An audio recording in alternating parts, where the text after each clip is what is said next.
Kalau malam nisfu Sa'ban tanggal 2 Februari habis maghrib baca Yasin 3 kali atau sholawat 40 kali dan ditutup 2 Sa'ban, itu ada tuntunannya tidak Pak? Ini saya baca di TikTok. Matur nuwun. Baik, memang tersebar banyak di sosmed amalan-amalan di malam nisfu Sa'ban. Antara lain tadi yang ditanyakan oleh penanya tentang membaca Yasin 3 kali setelah maghrib dan membaca sholawat sebanyak 40 kali. Ada tuntunannya atau tidak? Saya tanya balik, yang dimaksud tuntunan siapa? Kalau tuntunan dari Quran tidak ada. Kalau tuntunan dari hadis tidak ada.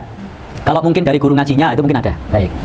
Tetapi kalau pegangan kita Al-Quran dan hadis, maka tidak menemukan tuntunan ibadah khusus seperti menentukan membaca Yasin 3 kali setelah maghrib dan membaca sholawat 40 kali. Itu sampai detik ini saya belum menemukan hadisnya.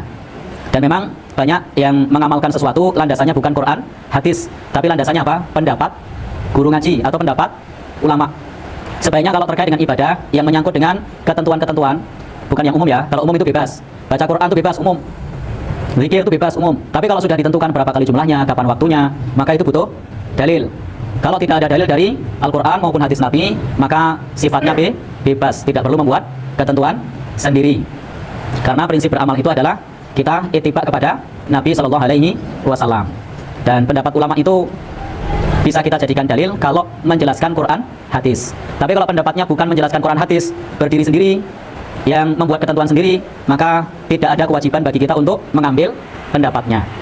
Karena prinsip dalam hal ibadah itu maksudnya adalah umur ta'abudi. Dalam hal umur ta'abudi, urusan ibadah, akidah, itu dalilnya adalah Al-Quran dan hadis. Lalu apa yang bisa kita lakukan pada saat malam nisfu Sa'ban? Maka kita lihat dalilnya seperti apa. Memang ada dalil yang menjelaskan tentang keutamaan nisfu Sa'ban. Jumlahnya cukup banyak, tapi pada umumnya dhaif.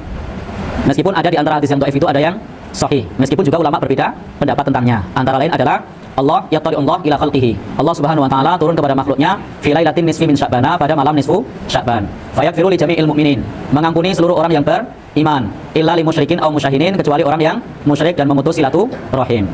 Maka mengingat hadis ini masih ada yang mensahihkan, maka kalau kita mau mengamalkan, yang bisa kita amalkan: 1. Beriman, 2. Tidak syirik, 3. Tidak memutus silaturahim, dengan harapan mendapatkan ampunan dari Allah Subhanahu wa taala.